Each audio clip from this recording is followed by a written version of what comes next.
আসসালামু আলাইকুম।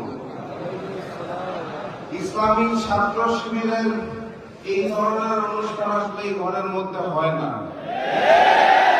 আমি ওই গেটটা দিয়ে ঢুকতে ঢুকতে দেখছিলাম অন্যান্য ঘরগুলাতেও বাইরে অসংখ্য মানুষ, যাদের মনের আকুতি আমরা আজকে একসাথে বসবো।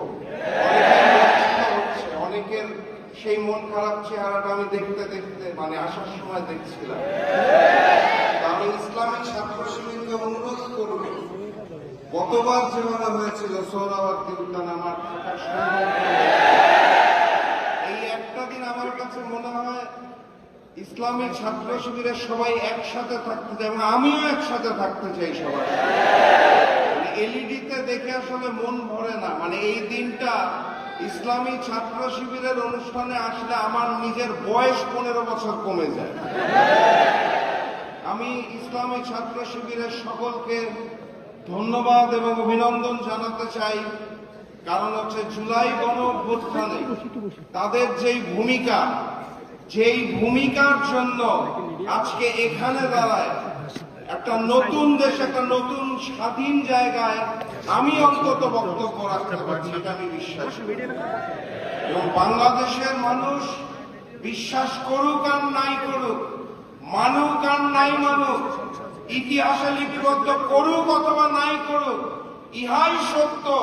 নতুন বাংলাদেশ, নতুন স্বাধীনতার পেছনে যাদের সবচেয়ে বড় অবদান ছিল তার নাম ইসলামী ছাত্র শিবির। শেখ হাসিনা পালিয়ে গেছে, কিন্তু সেই ফ্যাসিজমটাকে আমরা এখনো দূর করতে পারিনি। সেই ফ্যাসিজমটাকে দূর না করতে পারলে নতুন বাংলাদেশটা নতুন থাকবে না। সেই নতুন বাংলাদেশটার মধ্যে আবরার ফাহাদদেরকে বারবার জীবন দিতে হবে, আমার ভাই হাদিকে বারবার জীবন দিতে হবে।